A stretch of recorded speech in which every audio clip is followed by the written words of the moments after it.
நாங்கள் ஜெபம் செய்வோம். எங்களை நேசிக்கிறதான அன்பின் இயேசு சுவாமி, அப்பா இது அந்த வேலையில் உம்முடைய பாதப்படியில் வருகிறோம். இந்த ஓய்வு நாளிலும் கூட உம்முடைய சமூகத்திலே கூடி வந்திருந்து உம்மை ஆராதிக்க தந்த இந்த நல்ல கிருபைக்காக உமக்கு நன்றி சொல்லுகிறோம். இயேசு சுவாமி, இந்த நாளை நீர் உம்முடைய பிள்ளைகளுக்கு ஆசீர்வாதமாய் மாற்றி தரும்படியாக ஜெபிக்கிறோம். ஆண்டவரே, உம்முடைய வேத வார்த்தைகளை தாகத்தோடு கேட்க வந்திருக்கிற இந்த ஜனங்களை நீங்கள் ஆசீர்வதிக்கும்படியாக ஜெபிக்கிறோம். உம்முடைய வார்த்தையை கொண்டு வருகிறதான தேவ மனுஷனை உம்முடைய கரத்தில் ஒப்பு கொடுத்து ஜெபிக்கிறோம். அவரை நீங்கள் ஆசீர்வதிக்கும்படியாக ஜெபிக்கிறோம். அவரோடு கூட நீங்கள் இடைப்படும்படியாக ஜெபிக்கிறோம். அப்பா, வாயிலிருந்து புறப்படுகிற ஒவ்வொரு வார்த்தைகளும் உம்முடைய வார்த்தை ஆசீர்வாதமான வார்த்தைகளாக இந்த ஜனங்களுக்கு மாறுவதற்கு நீங்கள் கிருபை செய்யும்படியாக ஜெபிக்கிறோம். எல்லா ஜனங்களோட எல்லா காரியங்களையும் சுத்திகரித்து அவர்களை உம்முடைய சத்தியமான வழியிலே நடப்பதற்கு அந்த வார்த்தை அந்த ஜனங்களுக்கு உதவி செய்யும்படியாக ஜெபிக்கிறோம். உம்முடைய பொற்கரத்தில் ஒப்பு கொடுக்கிறோம். நீங்கள் பொறுப்பெடுங்க, வழி நடத்துங்க. இந்த ஆராதனை முழுவதிலும் உம்முடைய கிருபை வெளிப்படும்படியாக ஜெபிக்கிறோம். எல்லா துதி கன மகிமையும் ஒருவருக்கே செலுத்தி எங்களை தாழ்த்துகிறோம். இயேசு கிறிஸ்துவின் வல்லமுள்ள நாமத்தினாலே ஜெபம் கேட்கிறோம் நல்ல பிதாவே, ஆமென்.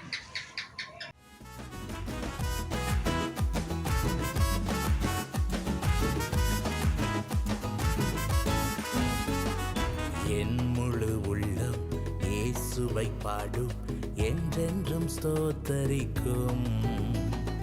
அவர் செய்த நன்மைகள் யாவையும் சொல்லியே என் உள்ளம் என்றென்றும் போற்றும்.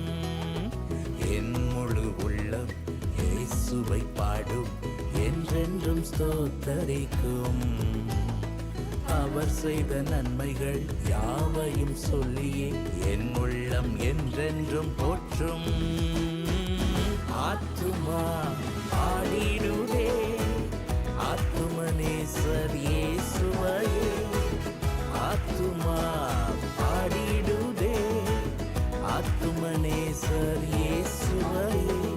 துதித்திடும் என் உள்ளம் என்றும், போற்றிடும் என் உள்ளம் என்றும், துதித்திடும் என் உள்ளம் என்றும், போற்றிடும் என் உள்ளம் என்றும்.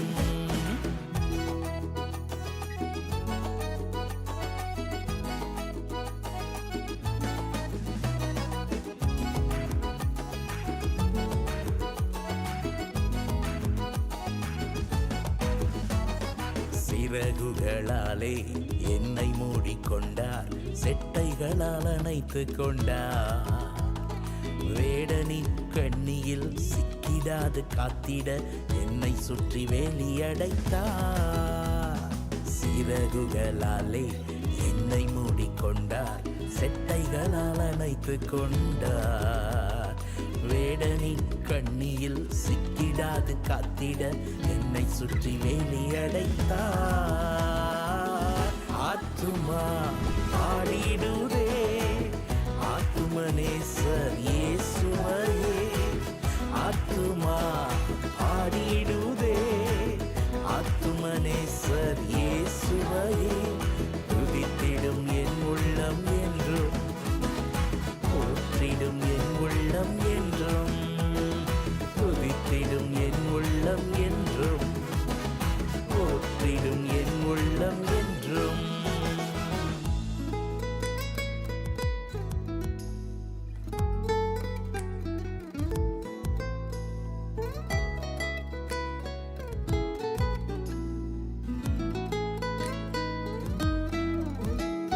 தாழ்மையுள்ள உள்ளம் தேவனையே பாடும், பாடி பாடி மகிழ்ந்திருக்கும். வாழ்வு தந்த தேவனை, வாழ வைக்கும் ராஜனை வாழ்த்தி பாடி மகிழ்ந்திருக்கும். தாழ்மையுள்ள உள்ளம் தேவனையே பாடும், பாடி பாடி மகிழ்ந்திருக்கும். வாழ்வு தந்த தேவனை, வாழ வைக்கும் ராஜனை வாழ்த்தி பாடி மகிழ்ந்திருக்கும். ஆத்துமா பாடிடுதே, ஆத்துமனேசர் இயேசுவையே. ஆத்துமா பாடிடுதே, ஆத்துமனேசர் இயேசுவையே. துதித்திடும் என் உள்ளம் என்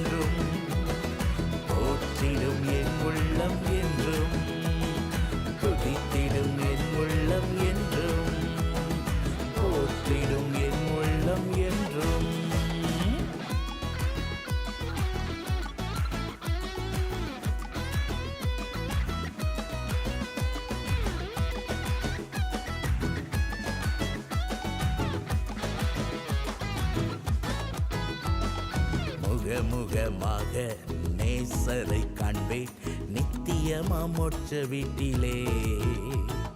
பாவங்களும் இல்லையே பாரங்களும் இல்லையே பரலோக ராஜ்யத்திலே. முகமுகமாக நேசரை காண்பேன் நித்தியமா மோட்ச வீட்டிலே. பாவங்களும் இல்லையே பாரங்களும் இல்லையே பரலோக ராஜ்யத்திலே. ஆத்துமா பாடிடுதே ஆத்துமனேசர் இயேசுவையே. ஆத்துமா பாடிடுதே ஆத்துமனேசர் இயேசுவையே. துதித்திடும் என் உள்ளம் என்றும் போற்றிடும் என் உள்ளம் என்றும். துதித்திடும் என் உள்ளம் என்றும் போற்றிடும் என் உள்ளம் என்றும். ஓஹோ துதித்திடும் என் உள்ளம் என்றும் போற்றிடும் என் உள்ளம் என்றும். ஓஹோ துதித்திடும் என் உள்ளம் என்றும் போற்றிடும் என் உள்ளம் என்றும். கர்த்தருடைய பரிசுத்த நாமத்துக்கு ஸ்தோத்திரம் உண்டாவதாக. இன்று வாசிக்க தெரிந்து கொள்ளப்பட்ட வேத பகுதி 1 பேதுரு 3ஆம் அதிகாரம் 13 தொடக்கம் 22 வரை. நீங்கள் நன்மையை பின்பற்றுகிறவர்களானால் உங்களுக்கு தீமையை செய்கிறவன் யார்? நீதியின் நிமித்தமாக நீங்கள் பாடுபட்டால் பாக்கியவான்களாய் இருப்பீர்கள். அவர்களுடைய பயமுறுத்தலுக்கு நீங்கள் பயப்படாமலும் கலங்காமலும் இருந்து கர்த்தராகிய தேவனை உங்கள் இருதயங்களில் பரிசுத்தம் பண்ணுங்கள்.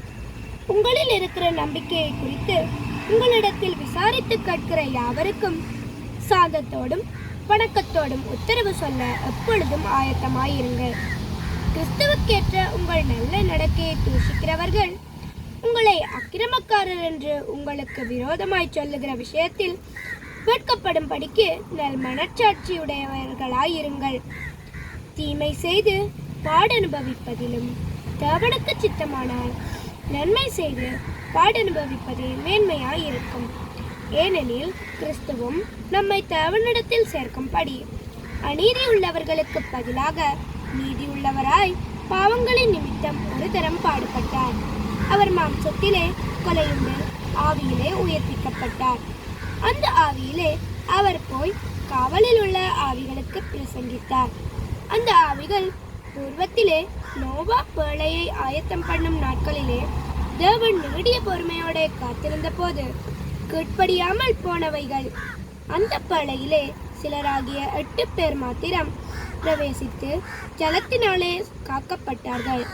அதற்கு ஒப்பனையான ஞானஸ்தானமானது மாம்ச அழுக்கை நீக்குதலாய் இராமல் தேவனை பற்றும் நல்மனச்சாட்சியின் உடன்படிக்கையாயிருந்து இப்பொழுது நம்மையும் இயேசு கிறிஸ்துவினுடைய உயிர்த்தெழுதலினால் இரட்சிக்கிறது. அவர் பரலோகத்துக்கு போய் தேவனுடைய வலது பாரிசத்தில் இருக்கிறார். தேவதூதர்களும் அதிகாரங்களும் வல்லமைகளும் அவருக்கு கீழ்ப்படுகிறது. ஆமென். நிறைவான ஆவியானவரே, நீர் வரும்போது குறைவுகள் மாறுமே. நிறைவான ஆவியானவரே, நீர் வரும்போது குறைவுகள் மாறுமே. நீர் வந்தால் சூழ்நிலை மாறுமே. முடியாததும் சாத்தியமாகுமே. நீர் வந்தால் சூழ்நிலை மாறுமே.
பயிர் நிலமாகுமே.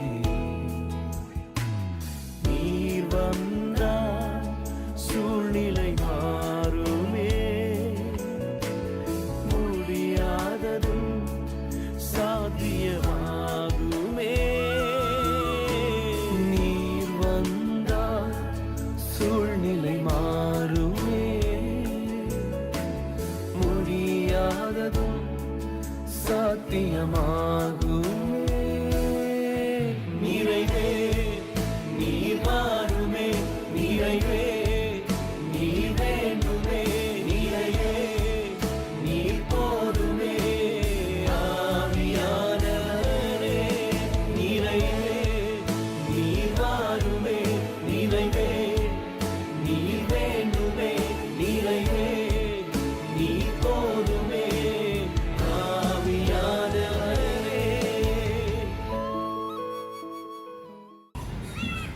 கர்த்தருடைய பரிசுத்த நாமத்துக்கு ஸ்தோத்திரம் உண்டாவதாக.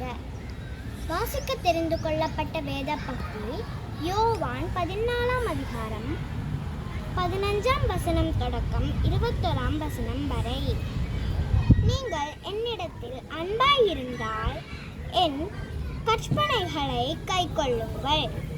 நான் பிதாவை வேண்டிக் கொள்வேன், அப்பொழுது என்றென்றைக்கும் உங்களுடனே கூட இருக்கும்படிக்கு சத்திய ஆவியாகிய வேறொரு தேற்றவாளனை அவர் உங்களுக்கு தந்தருளுவார்.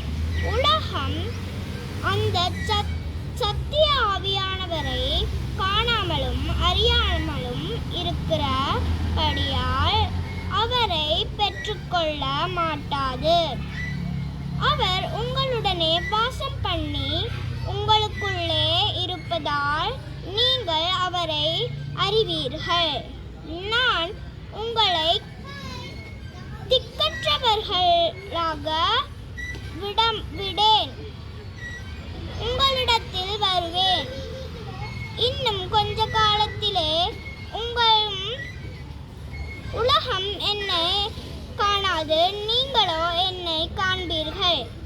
நான் பிழைக்கிறபடியால் நீங்கள் பிழைப்பீர்கள். நான் என் பிதாவிலும் நான் உங்களிலும் இருக்கிறதை அந்த நாளிலே நீங்கள் அறிவீர்கள். என் கற்பனைகளை பெற்றுக்கொண்டு அவைகளை கைக்கொள்ளுகிறவனே என்னிடத்தில் அன்பாயிருக்கிறான். என்னிடத்தில் அன்பாயிருக்கிறவன் என் பிதாவுக்கு அன்பாயிருப்பான். நானும் அவனில் அன்பாயிருந்து அவனுக்கு என்னை வெளிப்படுத்துவேன் என்றார்.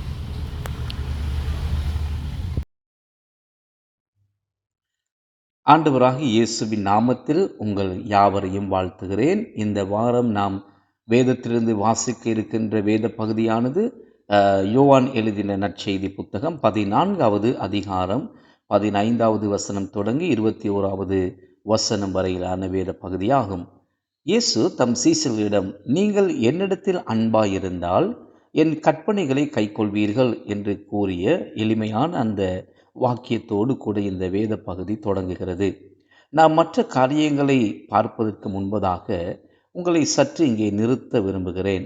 ஏனென்றால் இந்த பகுதியின் மிக மிக முக்கியமான கருத்தே இதுதான். இயேசு கூறுகிறார், நீங்கள் என்னை உண்மையாக நேசிப்பீர்களானால் அதை உங்கள் வாழ்க்கை முறையாலும் வாழும் விதத்தாலும் செய்கிற மற்றும் செய்யாத காரியங்களுக்கூடாக நீங்கள் அதை வெளிப்படுத்துவீர்கள், நிரூபிப்பீர்கள் என்பதை இயேசு கூறுகிறார். இயேசுவின் மீதுள்ள நமது அன்புக்கான சான்று நாம் வாழும் விதத்திலும் நாம் செய்யும் செயல்களிலுமே இருக்கிறது. அது நாம் பேசும் வார்த்தைகள் மட்டுமல்ல. பலர் இன்று மத ரீதியான காரியங்களை பேசலாம், மத ரீதியான காரியங்களே அதிகமாக ஈடுபடலாம். ஆனால் ஒருவேளை அவர்களுக்குள் இயேசுவுக்கு கீழ்ப்படுகிற அந்த கீழ்ப்படிவு இல்லாமல் இருக்கலாம். எனவே உண்மையிலேயே இயேசுவை நேசித்தால் அது நமது செயல்களால் வெளிப்படுத்தப்படும் என்பதுதான் உண்மையான நிதர்சனமாக காணப்படுகிறது. அது நமது வாழ்க்கை முறையில் வெளிப்படும். நம்மில் யாரும் பரிபூர்ணமானவர்கள் அல்ல. இயேசுவை ஒருபோதும் பரிபூர்ணமாக நாம் யாரும் நேசித்ததில்லை என்பதை நான் புரிந்து கொள்கிறேன். ஆனால் இயேசுவுடனான ஒரு உண்மையான உறவின் அழைப்பும் முக்கியத்துவமும் அதன் கனியும் நாம் எடுக்கும் தெரிவுகளாலும், நாம் செய்யும் செயல்களாலும், நாம் செய்யும் ஒவ்வொரு காரியங்களாலும், செய்யாத காரியங்களாலும், நமது வாழ்க்கை முறையாலும் அது வெளிப்படுத்தப்பட வேண்டும். ஆகவே இயேசு, நீங்கள் என்னிடத்தில் அன்பாய் இருப்பீர்களானால் அதை நிரூபியுங்கள் என்று கூறுகிறார். நீங்கள் என்னை நேசிப்பீர்களானால் என் கட்டளைகளுக்கும் என் வார்த்தைக்கும் கீழ்ப்படிந்து வாழுங்கள் என்கிறார். அவ்வாறு செய்வதில் இயேசு அடுத்து குறிப்பிட வரும் காரியம் என்னவென்றால், அவருக்கு மகிமையும் பிரியத்தையும் அளிக்கும் விதத்தில் வாழ அவர் நம்மை தனித்தனியாக விட்டுவிடவில்லை என்பதை நமக்கு நினைவூட்டி காண்பிக்கின்றார். நம்மை அவர் தன்னந்தனியாக அவர் அங்கே உதவி இல்லாமல் விட்டுவிடவில்லை. அவர் நம்மை அனாதையாக திக்கற்றவர்களாக விட்டுவிடவில்லை என்பதை அவர் நமக்கு காண்பித்து கொடுக்க விரும்புகிறார். நமக்காக அவர் ஒரு தேற்றரவாளனை அனுப்புவதாக வாக்குறுதி அளிக்கிறார். வெறும் உதவியை அவர் அனுப்பாமல், அவர் நமக்கு ஒரு உதவியாளரையே, பரிந்து பேசுகிறவரையே நமக்காக அவர் அனுப்புகிறார். நாம் அவருக்கு கீழ்ப்படிந்து வாழ முயலும் போது அவருடைய பிரசன்னம் நம்முடன் இருக்கும். 16ஆம் வசனத்தில் அவர், நான் பிதாவை வேண்டிக் கொள்வேன், அப்பொழுது அவர் உங்களுக்கு வேறொரு தேற்றரவாளனை அனுப்புவார் என்று கூறுகிறார். இது மிகவும் முக்கியமான ஒரு வார்த்தையாக காணப்படுகிறது. இங்கு தேற்றரவாளன் என்ற வார்த்தை நமக்கு துணையாக வருபவர் என்ற அர்த்தத்தை கொண்டதாக இருக்கிறது. உதவி செய்கிறவர், துணை நிற்பவர், பரிந்து பேசுகிறவர், பாதுகாப்பவர், உதவிக்காக நமக்கு துணையாக வருகிறவர் என்ற பல அர்த்தங்களை கொண்டதாக இந்த வசனம் காணப்படுகின்றது. அவர் நமக்கு ஆதரவானவர், எதிரானவர் கிடையாது. இது உண்மையில் ஒரு நீதிமன்றத்தில் பாவிக்கப்படும் ஒரு பதமாக காணப்படுகிறது. நீங்கள் நீதிமன்றத்துக்கு செல்கிறீர்கள் என்று நினைத்து கொள்ளுங்கள். அப்படியானால் அங்கே நீங்கள் சந்திக்கும், உங்களுக்காக வாதாட வருகின்ற அந்த வழக்கறிஞரை குறிக்கும் ஒரு பதமாக தான் இந்த பதம் இங்கே அதாவது பரிசுத்த ஆவியானவரை குறித்து அந்த பதம் பாவிக்கப்படுகிறது. அதாவது நீதிபதிக்கு முன்பாக உங்கள் வழக்கை எடுத்துரைப்பவர், உங்களுக்காக வாதாடுபவர், நீங்கள் எதிர்கொள்ளும் எதிலும் உங்களுக்கு உதவுபவர், உங்களுக்கு துணை நிற்பவர். இங்கே பாவிக்கப்பட்டுள்ள பதமானது மேற்சொல்லப்பட்ட அனைத்து அர்த்தத்தையும் தன்னகத்தே கொண்டிருக்கின்ற ஒரு வார்த்தையாக தான் அந்த வார்த்தை அங்கே பாவிக்கப்பட்டிருக்கிறது. நான் பிதாவை கேட்டுக்கொள்ளும் போது அவர் உங்களுக்காக உதவி செய்யும், என்றென்றைக்கும் உங்களோடு கூட இருக்கும் ஒரு தேற்றரவாளனை தருவார் என்று இயேசு சொல்லும் போது, அவர் இங்கே அந்த தேற்றரவாளனை சத்திய ஆவியானவர் என்றும் குறிப்பிடுகிறார். அவர் இங்கே உண்மையாகவே பரிசுத்த ஆவியானவரை பற்றியே தான் பேசுகிறார். மேலும் பரிசுத்த ஆவியானவர் திரித்துவத்தில் ஒரு பகுதியாக காணப்படுகிறார். அதாவது ஒரே தேவன், ஆனால் 3 ஆள் தத்துவங்களை கொண்டிருப்பதை இது குறிக்கின்றது.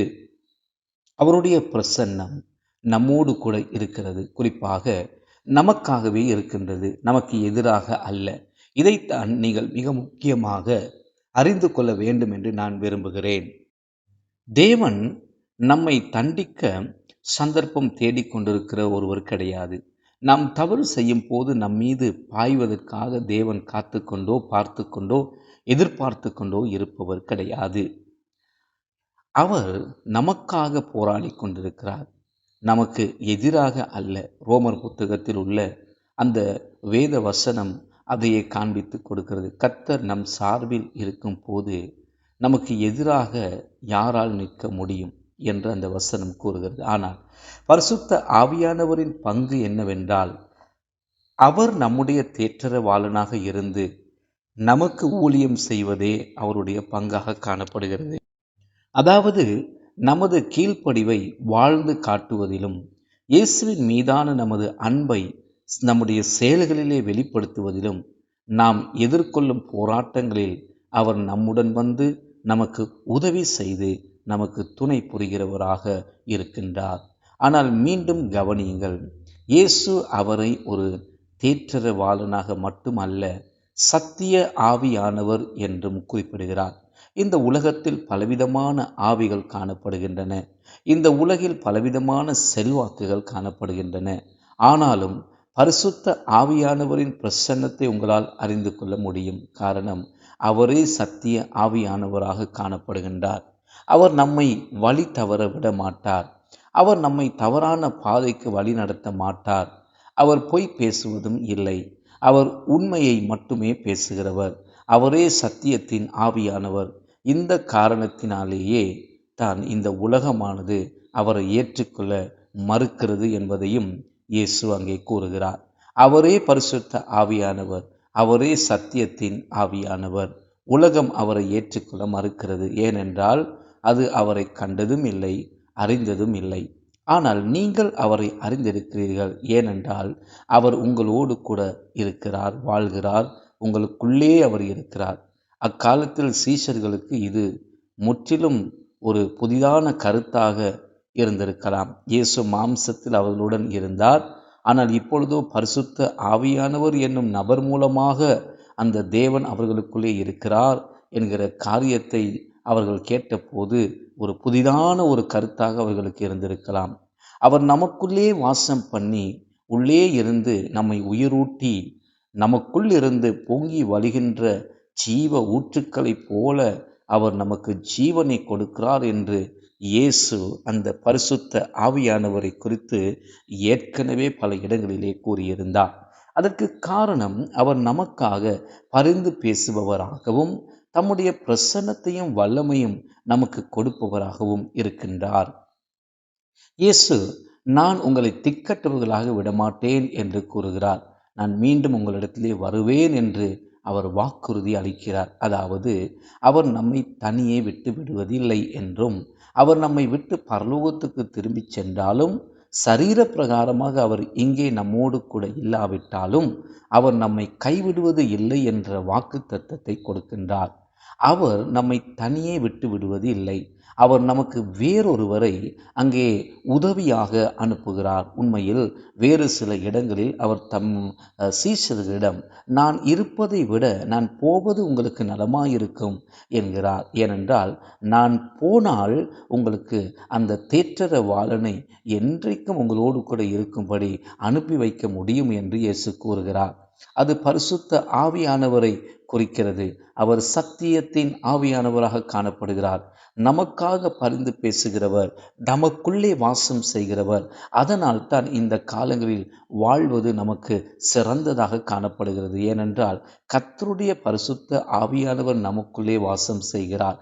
அவர் நம்மோடு மட்டுமல்ல, நம் உள்ளே நமக்குள்ளே இருக்கிறவராக இருக்கிறார். அந்த பிரசன்னம்தான் நம் வாழ்வில் எல்லா மாற்றங்களையும் ஏற்படுத்துகின்றது.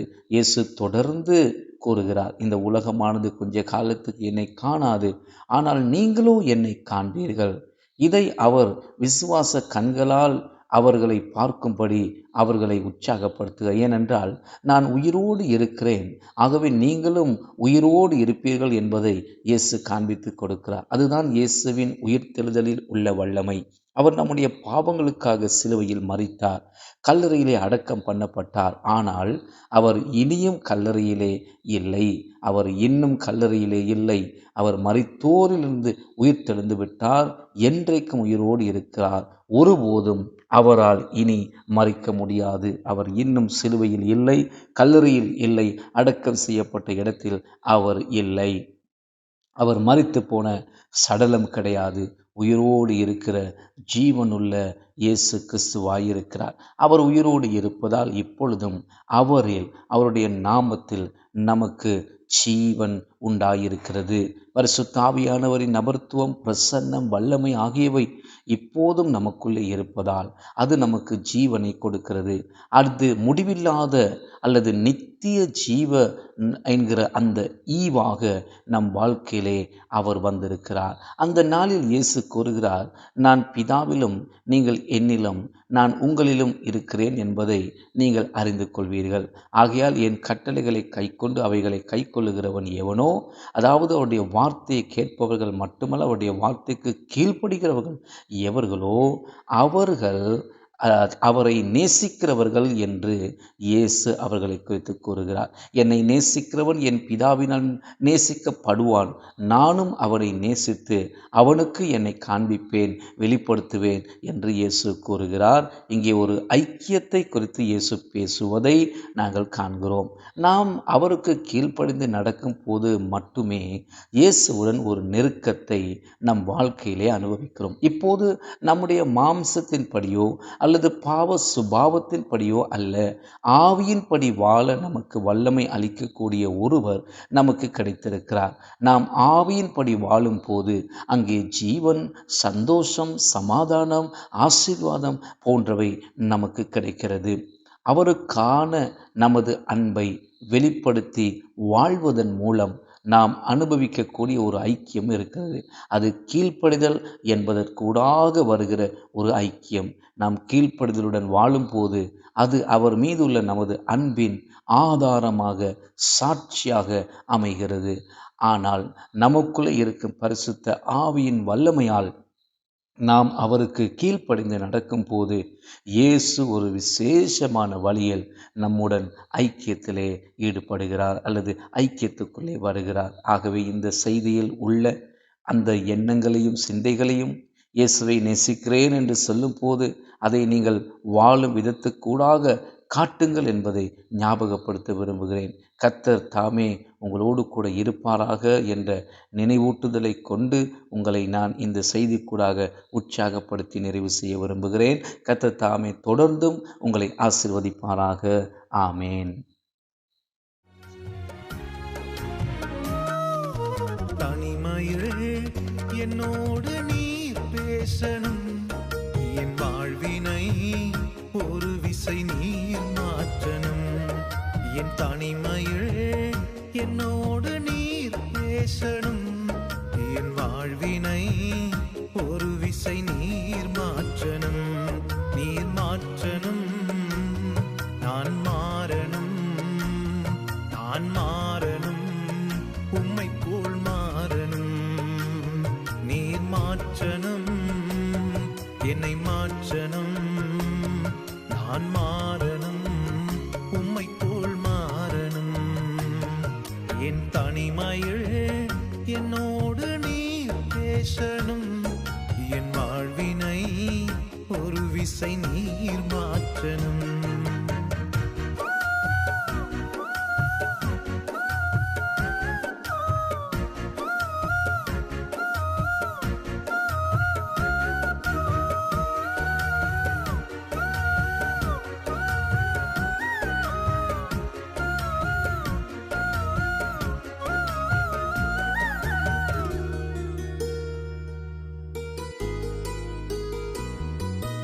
அற்புதங்கள், அதிசயங்கள் எந்தன் வாழ்வில் பார்த்திடணும். ஆண்டவரே உமக்காய் தினமும் ஓடணும். அற்புதங்கள், அதிசயங்கள் எந்தன் வாழ்வில் பார்த்திடணும். ஆண்டவரே உமக்காய் தினமும் ஓடணும். ஆத்தும பாரம் கொண்டு அழுது நான் புலம்பணும். ஆத்தும பாரம் கொண்டு அழுது நான் புலம்பணும்.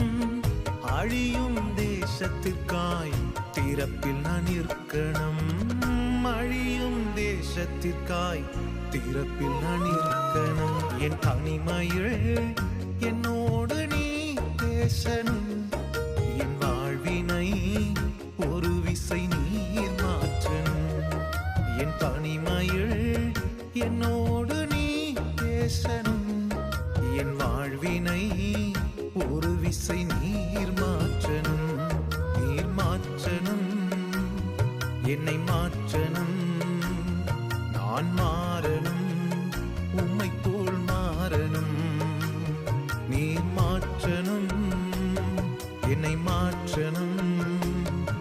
நான் மாறணும் உம்மை போல் மாறணும்.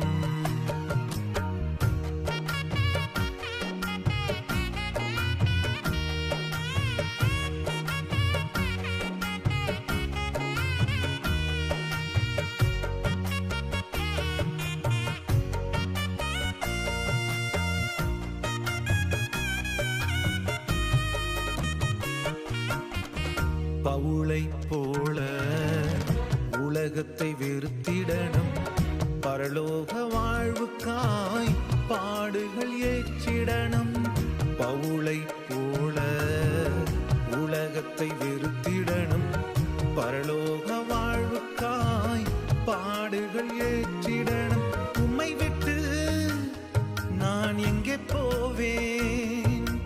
உம்மை மறந்தால் நான் என்ன ஆவேன்? உம்மை விட்டு நான் எங்கே போவேன்? உம்மை மறந்தால் நான் என்ன ஆவேன்? தனிமையில் என்னோடு நீ பேசணும், என் வாழ்வினை ஒரு விசை நீர் மாற்றணும். என் தனிமையில் என்னோடு நீ பேசணும், என் வாழ்வினை ஒரு விசை நீர் மாற்றணும். நீர் மாற்றணும், என்னை மாற்றணும். நான் மாறணும் உம்மை போல் மாறணும். நீர் மாற்றணும், என்னை மாற்றணும். நான் மாறணும் உம்மை போல் மாறணும்.